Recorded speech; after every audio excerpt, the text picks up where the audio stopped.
Welcome back to Sailing Northern Breeze. We're launching. Back in the water for this season. The immediate boat jobs are done, and we're sailing again. We left off the last episode with the Brees on a trailer behind a tractor, traveling a couple of kilometers down a Danish road. Now the crane has arrived, and we're ready to plop her into the Limfjord Canal. The crane operator takes one more walk around, inspecting his rigging before hoisting the boat.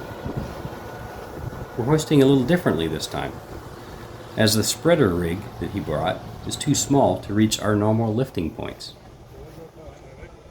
With some thought and discussion, we've determined that we can move the aft lifting point a little bit forward of the prop, but still under the engine, and we should be okay. Here goes. This is always nerve-wracking, and this is a new lifting point, so that adds to the uncertainty this season. We're launching from this tiny harbor near Mau. It appears that all is going well. We've got two line handlers on the bow and the stern to spin the boat around, while the crane operator swings her from the parking lot out onto the harbor. Thanks, LP Yachts staff. You guys are great. It is very windy today. It's blowing at 20 knots. That's never good for a crane when he's got a heavy load. There she is, 9 tons of flying sailboat. 9 tons dry, without all of our gear. Probably 10 tons when she's loaded up.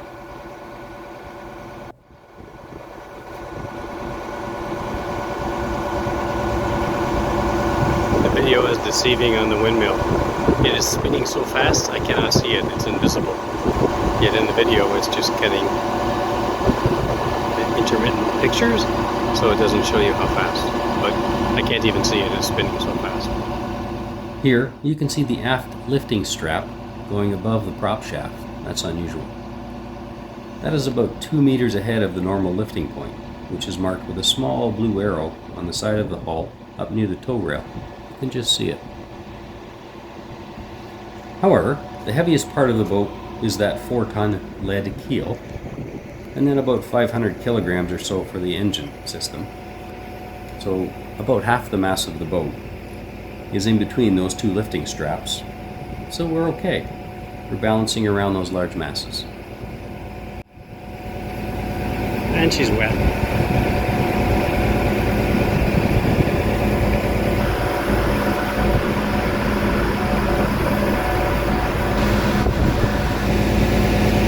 Okay, now I need to go on board and check the through hulls and make sure none of those openings in the boat are leaking. I'll catch up to you in a minute. Turns out the through hulls were all good, no leaks. The speedo and the depth sensors are both installed, unlike last spring. This crew then made short work of lifting the mast, and we have that secured in about 45 more minutes. And we're good to go. Now we wait. Because this harbor is only 2 meters deep on the charts, and we float in 2.6 meters of water. Our keel is sitting in some silt right now. The tides here are small, typically less than 40 centimeters. We'd like more. In fact, we need more. It's June 4th, and we're watching the tides. These charts show them for the next few days. It will peak on June 6th. Here you can see at 7:25 a.m. we'll be at 19 centimeters. So that 2 meters of low water will be risen by the tide to 2.19 meters. 2.19 meters. Still doesn't get us to 2.6, does it? And then it starts to drop again. So we're hoping June 6th we have some help. The wind here also affects the water levels quite a bit, and that's what we're hoping for. This is an example chart for another month, not for June. But if you look closely, you can see 2 dotted lines. One line shows the height of the tide, and the second line adds in the effect of the wind on the water levels. Here, you can see when you get about 20 centimeters of tide and the wind in the right direction, it can be accentuated up to, say, 50 centimeters. Now, as we get up to 2.5 meters, we're getting closer to what we need. So we wait and we watch.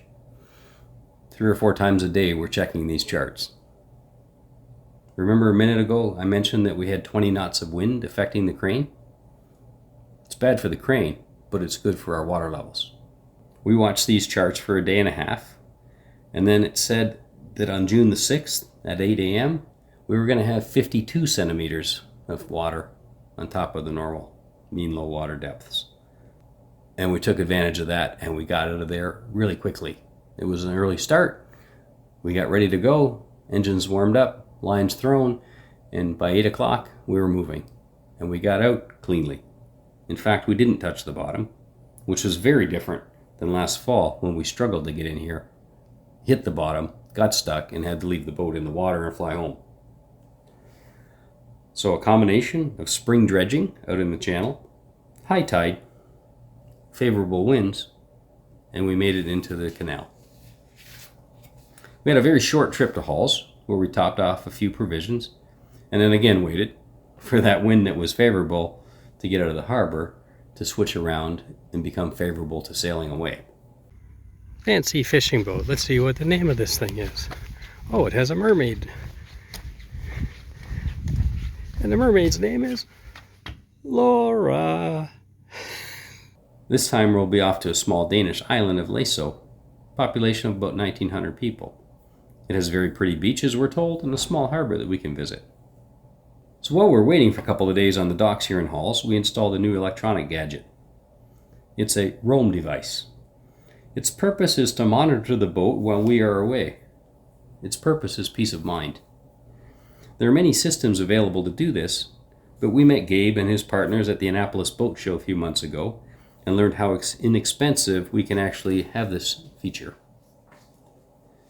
They had a special price at the show, but even today the full price online is only about $350, which is just a small fraction of the cost of the competitive units. No, it doesn't do everything that the competition does, but it does what we need it to do. It tells us our boat's GPS location, in case it wanders off or somebody decides to take it. It tells us the temperature inside the boat, the humidity, the battery charge levels, and most importantly, if we have water rising in our bilge. And finally, if the bilge pump is activated, if the switch goes off. We can monitor all of this via an app. However, if the high water switch or the bilge pump is activated, it sends both a text message and an email to Marie and I, alerting us that we have water coming in, and then we can do something, right? Even if we're remote, we could have the locals take a look at our boat and figure out why we've got a water problem. This is our status from just a few days ago. The boat is stored in Europe for the winter, but from home in Canada, we can tell that she's safe and not sinking. Yeah, she's on the hard, she's not going to sink. But even if it wasn't, we would know. The peace of mind is priceless. No more worries about having her floating, or on the hard, for water, battery maintenance, etc. Thanks, Gabe and crew. This is great. On June 11th, the wind has switched around, and no longer will we have it on the nose, so we take the short shakedown sail over to Laeso. It's a very nice day, if a little cool, and an even nicer harbor. We tied off by the Welcome Center, and a brand new 2024 Swan 48 tied off right behind us shortly after. That is a beautiful boat. The owner had just picked it up in Finland from the factory and was on his way to the UK. I have boat envy. Wow, brand new Swan 48. Laeso has a very nice harbor, which is packed full during the peak of summer. It's a short sail from both Denmark and Sweden, so very convenient, and it's got miles of nature, both beaches, farms, and grasslands. Interestingly, some of the houses here are even thatched with seagrass. It's definitely unique. Here we are with that Swan and its bigger mast and wider stern docked right behind us. This was the deepest part of the harbor, and it was fine for both of our boats. A short walk around town, an assessment of our boat's performance and maintenance overview, everything was working fine, and it was an early night. Tomorrow we're off to Sweden, another country. It's a short 40 miles to Gothenburg. It's again a little chilly, as has been most of this spring, but we're enjoying sailing again. It's nice to be on the water. Entering the Gothenburg area is a little tricky. There are a lot of ships in small spaces between a lot of islands and rocks. We're not going directly into the center of the city, but after a couple of adjustments in our course and speed, avoiding rocks, ferries, and cargo ships, we are approaching KSSS. This is the Royal Gothenburg Yacht Club. It's a large club with many berths that was founded way back in 1860. Mooring here is a little tricky for us, with the bow tied to the dock and stern lines thrown over pilings as they sail into the slip. Of course, we struggled with this in a big side wind and had to launch the dinghy to get on that piling, but after a few minutes we lassoed it and settled in. They have a lot of sailing lessons going on here. Each day that we were here, we saw dozens and dozens of kids and adults doing lessons. They apparently also have a few Olympians come out of this club. Congrats to them. Best of luck. Behind this fence are some large military installations guarding the harbor entrance, so we couldn't walk any further. But looking back at GKSS, you can see us. We're on the furthest docks, but safe inside a boulder-reinforced seawall, very secure. We're not the biggest boat here. And we see some otter swans, so we know that we're getting close to Finland. We also saw a neat way to manage coach boats for the sailing school. Hey Ed Hickey, maybe you'd like these next time Southport is looking for something similar. They look to be more cost-effective than some of the other options. Using Gothenburg as a base, we took a 2-day land trip up to Oslo. That trip was amazing.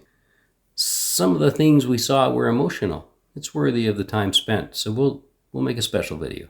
We saw the amazing sculpture park, the museum for the crazy Kon-Tiki expedition boat, the amazing Arctic and Antarctic exploration ship, the Fram, and finally, a sobering visit to the Nobel Peace Prize Museum. A lot of impressive peacemakers are recognized here. It was great to visit. Stay tuned to see these stories in the coming episode. Well, here we explored Gothenburg, starting at one of the hilltop fortress towers. It's quite a structure. 3-meter thick walls. There were several fortifications like this that protected the city.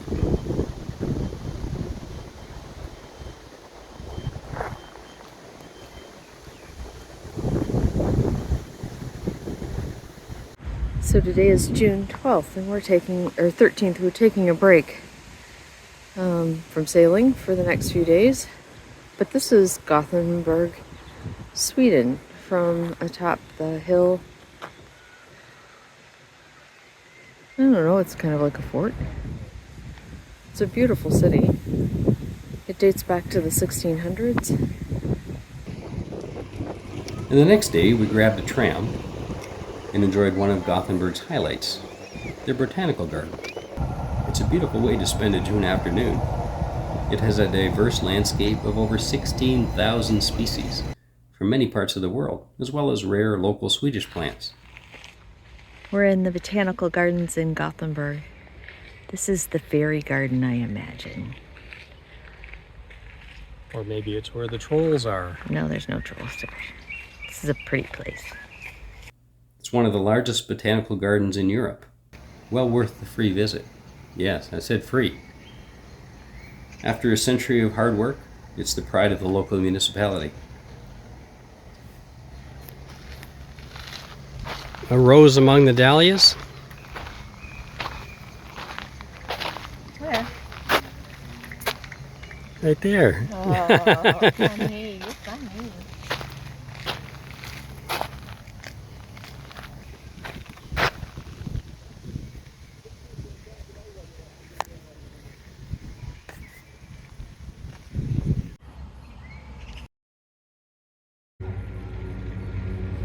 Can you see all of these?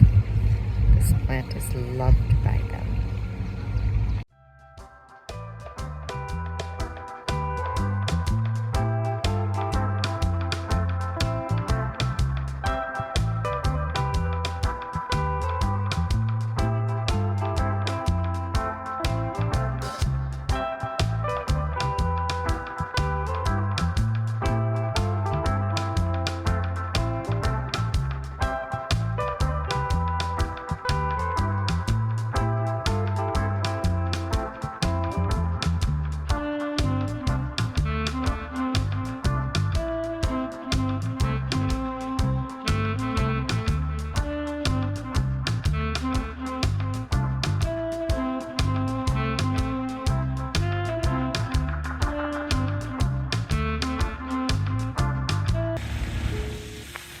We're in the Gothenburg Botanical Gardens, and this is the rock garden. And you can see we were looking at all these fish, thinking of you, and the lily pads with the flowers.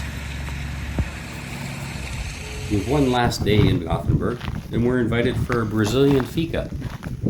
Yep, Brazilian.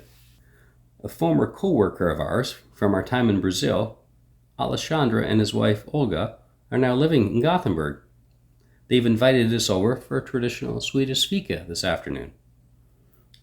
It was great to catch up and hear all about their move and new life and see their neighborhood and park. Gothenburg. Lots of people sailing. We'll pass through this area tomorrow as we head south. Say hi to everybody. Hello. Thanks for the visit.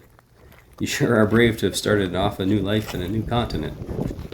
My hat's off to you. You guys are really doing a great job of it. We hope to see you again soon. And as we wrap up our visit in Gothenburg, we have a decision to make. We have two routes to the Baltic Sea.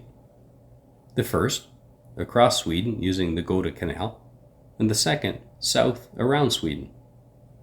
We've been pondering this for a few days now and have to choose by tomorrow morning when we leave. Longer, perhaps more scenic route around the coast, or potentially shorter and a quicker route through the canals. We'll sleep on it. So we'll see you next time. So thanks for watching, and bye for now from Aaron and Marie.